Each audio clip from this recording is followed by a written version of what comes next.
If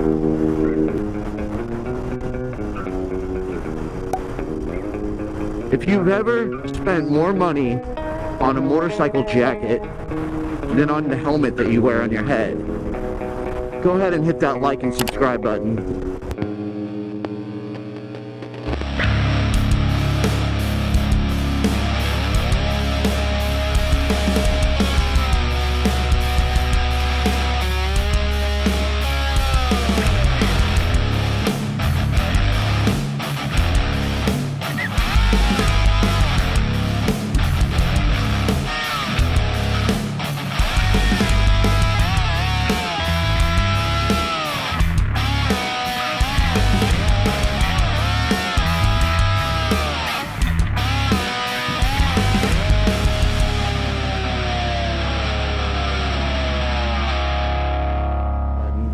What's up, y'all? I'm about due for a new helmet. I've been running this built helmet, or this is the Biltwell. I have two Biltwell helmets that I have run back and forth. And honestly, I like the older style better than the newer style. I guess the newer ones are a little bit more compliant with safety. I don't really know why. They just they're stiffer on my jaw. They take longer to break in, which is honestly probably a good thing that they take so long to break in. Probably has to do with the safety aspect. But I'm really looking at how much I talk in a helmet and film, because I didn't do this before. So I think I need another helmet. I think I want to go modular so I can be able to like drink fluids and like lift it up so I can drink fluids. So I don't know if anybody out there has got any recommendations on a helmet that's modular, that they have figured out how to put a GoPro on and ride around and film and record themselves. Go ahead and put it down in the comments, because I want to know. I honestly haven't had a modular helmet in probably 10 years. So it would be cool to like have some recommendations. I don't really know. Plus, I usually get my helmets on discount. So whenever like Biltwell does their sales and they're clearing out stuff, that's when I buy them. And the current one I wear all the time, the blue one, that was a limited edition color that I actually really like. I wish they still made it, because I would buy it. And I think they actually kind of make it, but they have one called the Lane Splitter. I don't have that one, but I actually kind of do want that. I actually kind of do want the same color. I need to email the company and see if they could just do it as a one-off or something. I don't know. Maybe they can't. But you never know. I hit up companies all the time just asking hyper-specific questions about things that I care about, and a lot of times they get back to me. So I've been mixing music and working on practicing for this festival, which, by the way, you guys are invited. I needed to get a flyer and stuff, so I'm going to pop it up in the corner here. But I'm playing on October 26th in Waxahachie downtown. I believe it's the Rail Park. I'll put it up in the top for you guys to see. October 26th, I will be performing with a band called Southbound Twin. It's these two twin brothers. They just got into country. Neither one of them have really sang before, so they don't really have any experience, and I've been working with them rather quickly because they didn't have a lot of time to get a band together for this event specifically. So it kind of just got a ragtag group of musicians together for a one-time thing, and they want to do more, and hopefully I can help them do more. But I'm also mixing and mastering their music, so I'm super busy. I'm having to play guitar, practice for their songs, learn the songs, which I already learned. It's just about like rehearsing them, essentially.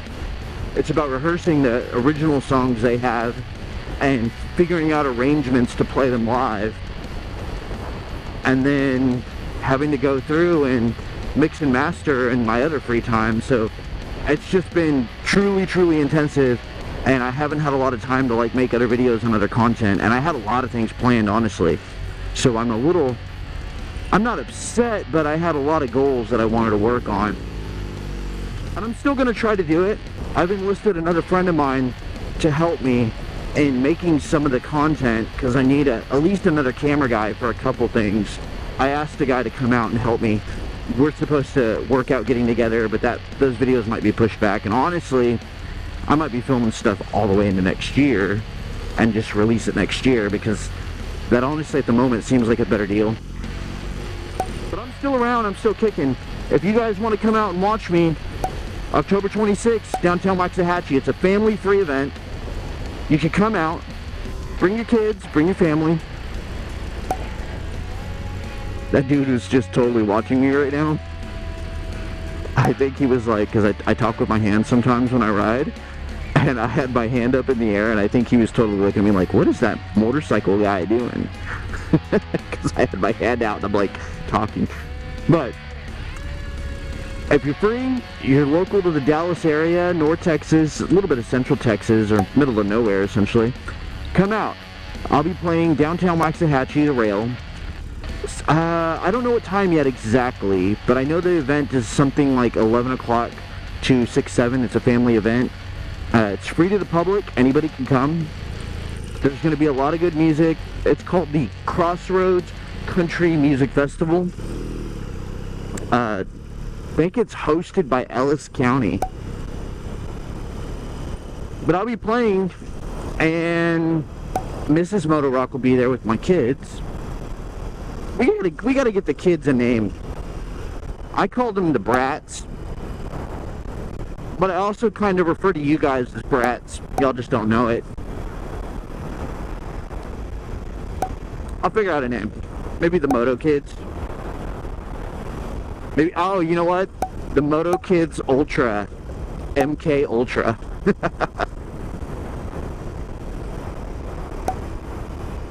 That's a cool old Lexus. I have this weird thing where I like old Lexus vehicles because they have this four-wheel drive, and they could go full drive high, four-wheel drive low, and actually change the suspension when you shifted it into the high mode. And they did it with the Toyota Land Cruiser or something like that. And but that Lexus comes stock like that, the SUV, the older one, and I actually really enjoy those. They're not that common to see. I had wanted one of those to make it into like an overlander vehicle. And yeah, because I have my Jeep. I'm working on my Jeep to get it running, especially with everything going on down in North Carolina and Florida. North Carolina, honestly, the East Texas border with North Carolina, the Appalachian Mountains there, they got hit extremely bad. Like, the news is devastating, and if you haven't been watching the news to see what's going on, well, honestly, first, the news isn't talking about it. I'm on Twitter a lot. Like, that's my preferred social media medium. And on Twitter, they talk about it, they cover it. And you see the devastation.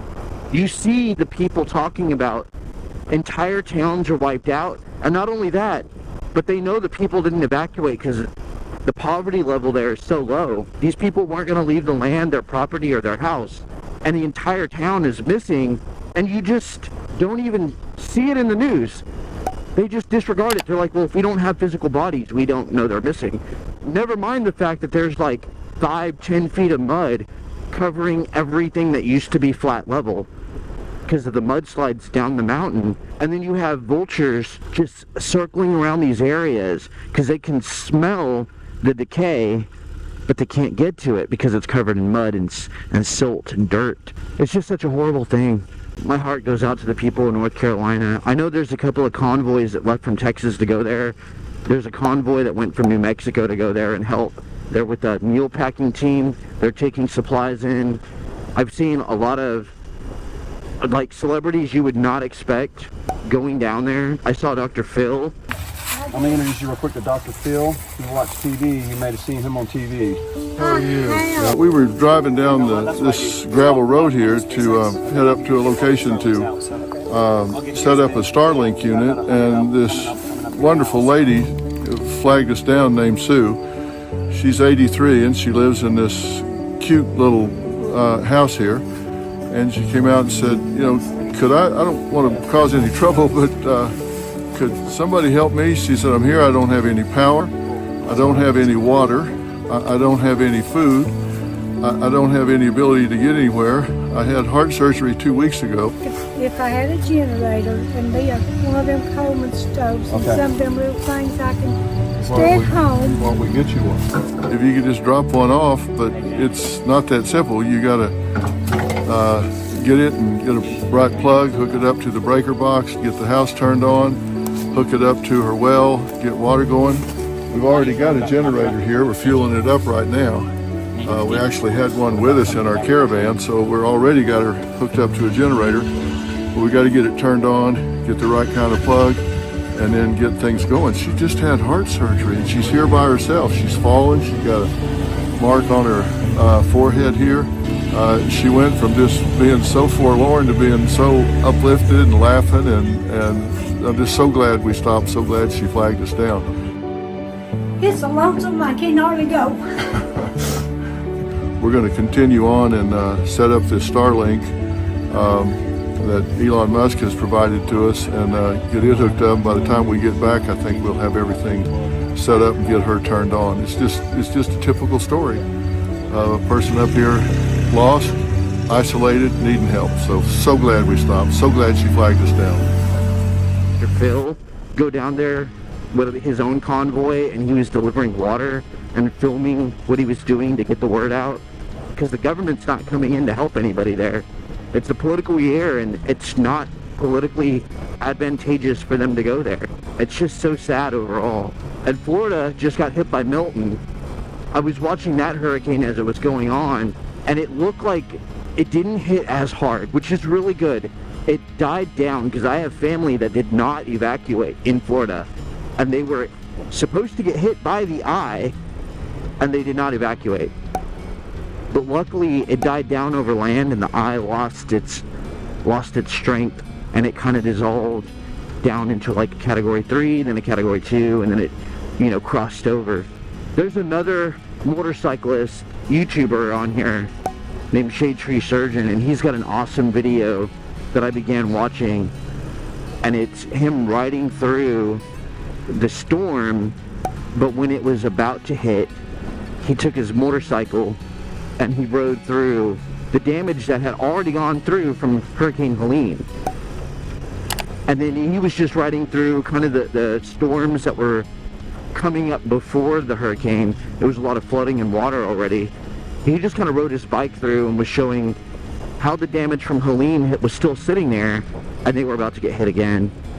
And it's a great video if you want to know what happened in Tampa. I would highly recommend you go watch it. And I believe he normally has videos of him riding around post. So after the hurricane, any hurricane, he does this thing where he does hurricane live stream, hurricane watches. And then after the hurricane, he'll go through and ride his motorcycle around to like survey the damage. And he lives in Tampa, or like just slightly outside of Tampa. So that's where he's based out of, and I believe he used to work in Ybor City. And my wife has family in Florida. She's way more familiar with that area of Florida. I'm not really that sure about all that, but yeah, Shade Tree Surgeon, if you check out his video, I will link it right here. So by the time this goes up, this video here should be the video for Hurricane Milton, the aftermath, him riding around on that. That was cool. I missed it. I was looking ahead. That looked like an old Ford Model A. Is that what they're called? Model T? Something like that. But that looks cool. I like it.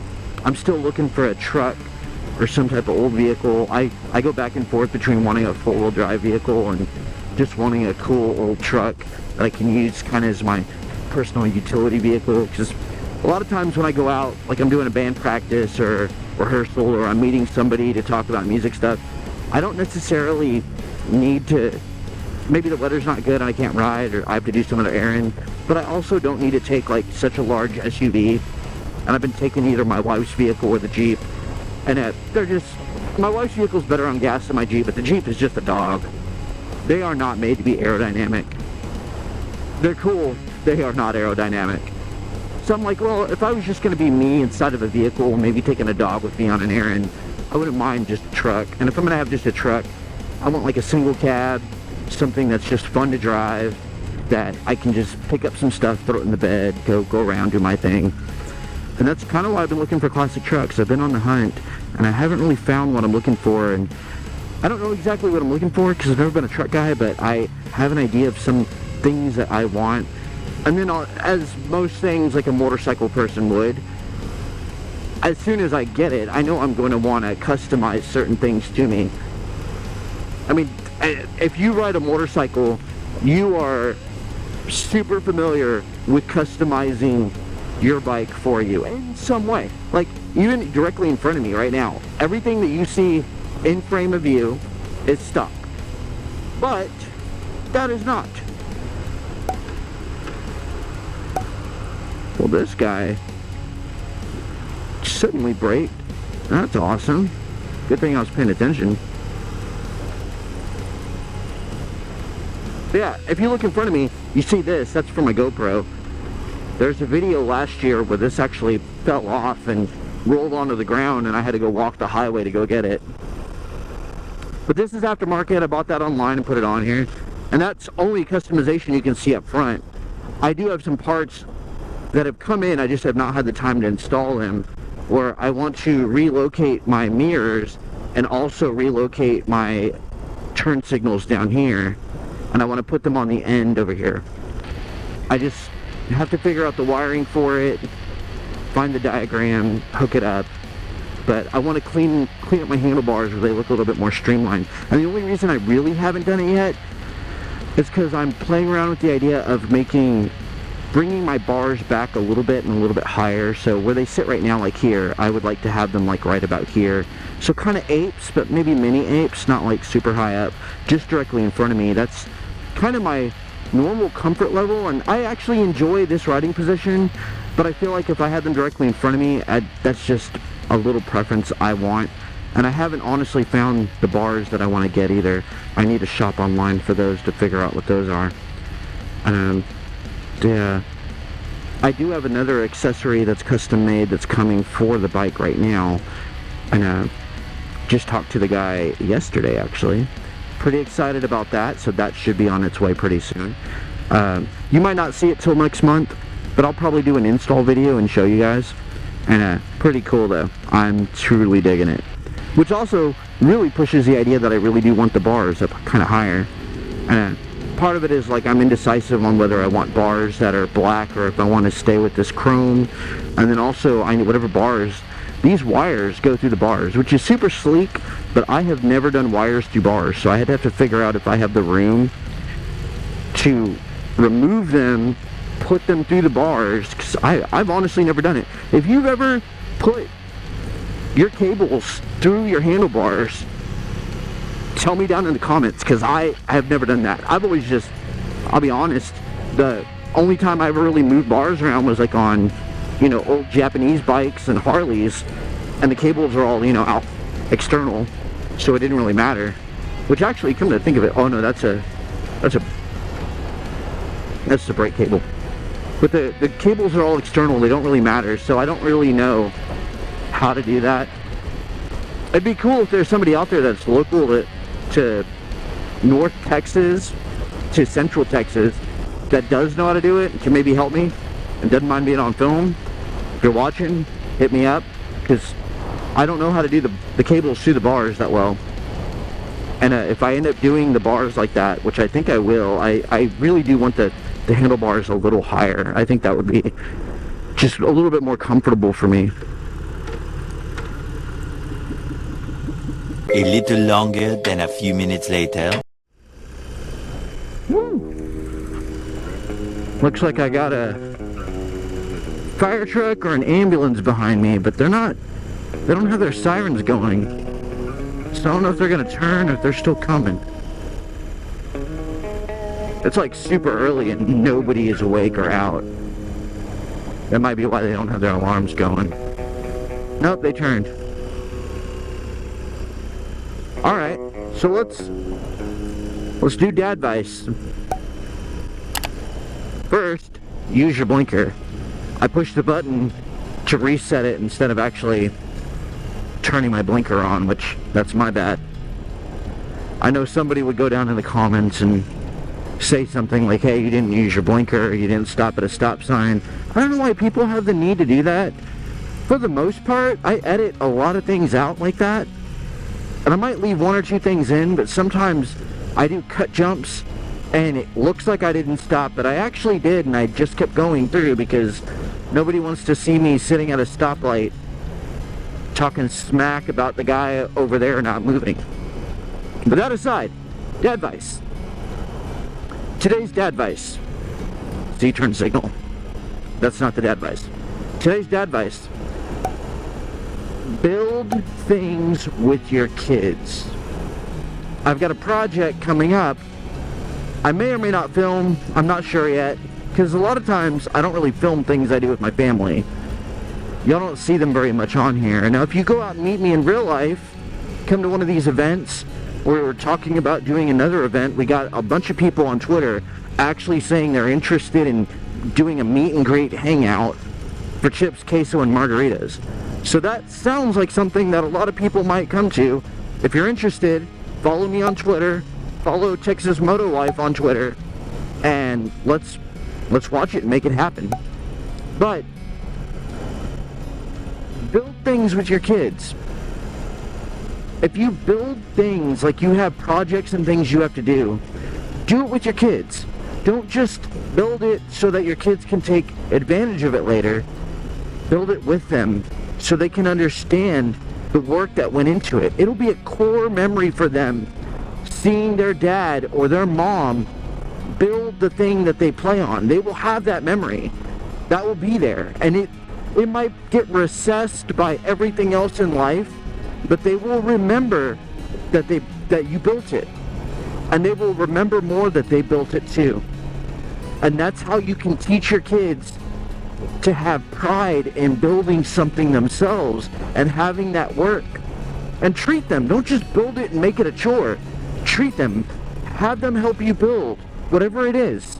If you need to build a closet, you've got a little side project at the house, you're building outside things to like put your pots in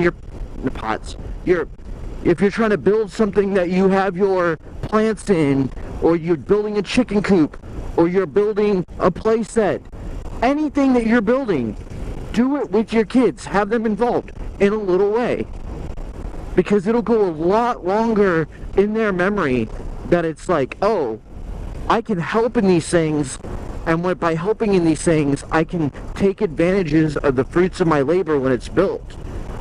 And they'll have pride in it, and they'll have respect for it. Too many people just buy the thing for their kids and don't, spend time with their kids building it so their kids will have a care about it. So when you just buy something for your kid and they just feel entitled to owning the thing, they never really care about what it costs, the work that went into it. And if they don't see it and witness the work themselves, they won't have a good work ethic. And you want your children to have a good work ethic. A good work ethic translates into discipline in life. And when they have discipline, all things are capable when an individual has discipline in their lives. So build things with your kids. Even if it's small things, even if it's things that don't really matter. Build things with your kids. The reason you don't see my family a lot is my kids are very young. I don't really care about having their faces blasted out on the internet. I want to make it their option and their choice, whether people see their face and recognize them. Right now they're little and they're kind of changing, and it's probably not as important. So you do occasionally see my kids. My wife and me, you obviously don't see our face for our own privacy, but if you come out to an event, obviously you're going to meet us. And we ask that you still keep that privacy, but that you can, take a picture with us if you want. And I understand that having a face that is public, you're going to come out. And I get that when I'm out in public doing other things. If I come up to you, it depends. If somebody recognized you from somewhere, would you want them to come up to you and knowing your kids' names and everything? That seems kind of creepy. And I understand that at some point down the line, the more I do this, that will become an eventuality I'll have to work out. But for the time being, I enjoy my children being innocent and just loving, and my wife is super sweet if you meet her in person. She's honestly the sweetest individual I've ever met in my life. It's unfathomable how sweet she can be. If you meet us out in public or you come to an event, say hi. We want to build a community. We want you guys to be a part of the thing we're doing. And I'm going to include my wife in a lot more. We're just working out ways that we can do that. So if you get a chance, come out to the show, say hi, follow us on Twitter. If you follow us on Twitter, you'll probably see more things more accurately because you can talk to us in real time. And from Twitter, you'll know when we're going to try to do a local North Texas, maybe Central Texas. No, Central Texas, Austin. We're probably going to do more North Texas. So think of Waco, Fort Worth, Dallas area. Somewhere in there, a chips and queso margarita patio night. I got to just get with Mrs. MotoRock, figure out where she wants to go. And she was talking about tacos and margs. And then it kind of turned into chips and queso and stuff. And I told her I was all for it. I would love to meet some people, and a bunch of people on Twitter said they were down. And I'm pretty sure we're going to figure out how to do that. Maybe we'll do it in November. Probably we'll do it before Thanksgiving, so that way people are, before the traveling season hits and people are really starting to travel. We'll try to get everybody together, anybody that's interested. So you guys that only watch me on YouTube, if you are interested in coming out to this event, follow me on Twitter. I will try to update on here. I might make like a little video thing that I can drop in as a clip about updates and information on it. But I'll keep you guys informed. But the easiest way to do it is just talk to us on Twitter. Me and my wife, we're both on Twitter, and we talk constantly to everybody and anybody. It's usually things about being a father, being a mother. My wife bakes a lot, so a lot of cooking. Love her cooking. A lot of women follow her because of her cooking. That's also a thing. And pretty much anything we talk about is usually family oriented. So if you want to break from, it's an election season, you're seeing nothing but politics everywhere or people arguing and being divided, come over and follow me and my wife. All we talk about is family stuff. Because ultimately, it doesn't matter who becomes the president, who becomes a politician over your life. Your family's the thing that you deal with every day, day in, day out. Make that your priority and change the generations that you have control over if you want change. So you get a free dad advice there. Alright, that's it. I will see you guys in the next one. And remember, pull hard, play hard.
Make sure there's not a police officer, because a lot of times there's a police officer parked up here early in the mornings.